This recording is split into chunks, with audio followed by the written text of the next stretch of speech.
This actually is a super way of letting you know, because you can take this in as and when you wish to. You don't have to be physically with me while I'm talking about all this, and it's all like this, right? You can quietly, in your own time, do your own thing, and you know, what's he on about now? And you can go and have a look if you want to. Switch it. Push the off switch. Ooh, don't you dare. I like this corner because I can do my avuncular sort of sit in a corner, see?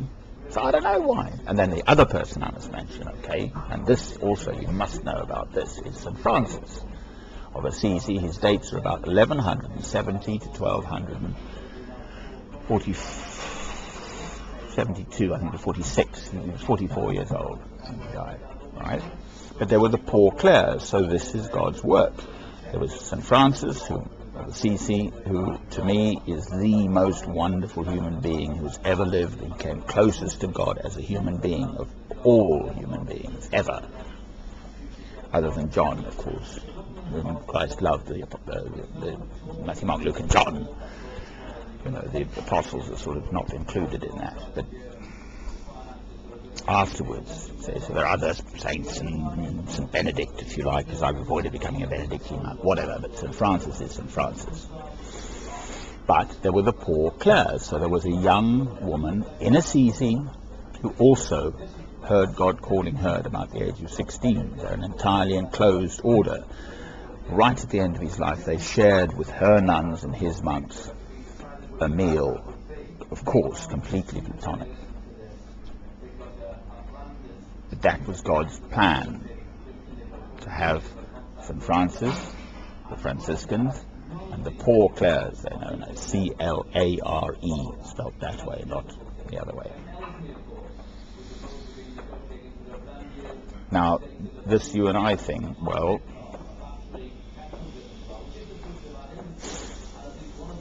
I'm no saint. I have a son, and that's it, you know. My faith teaches me this. Now, this is interesting, okay? My faith is so strong that if God wished me to, the Holy Spirit would come within, and I would be capable of raising someone from the dead. Aha!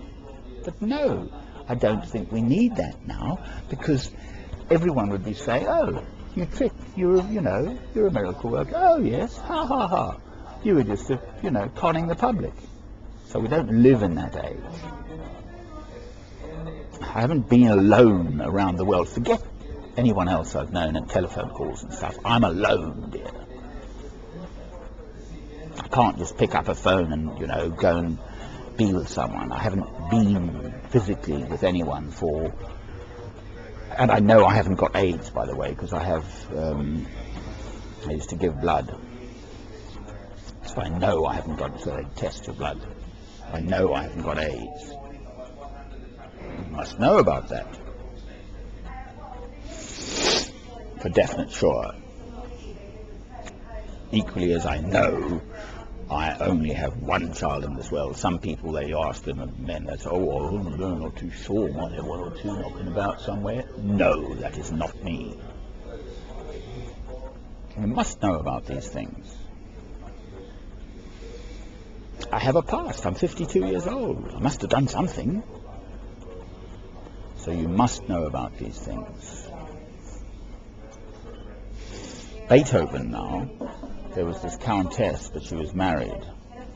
Okay, and I can go on about that, but it's cutting short on this one.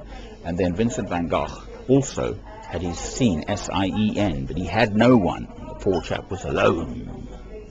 So I've prayed about that too. If he'd had someone with him, perhaps, he would have been better. So we all have our lives. Those are the four men I love and admire. St. Francis, Vincent van Gogh, Dr. Edward Adrian Wilson, and obviously Beethoven. Okay. And poor dear Beethoven never really had a woman in his life. All right. I love you, my lord.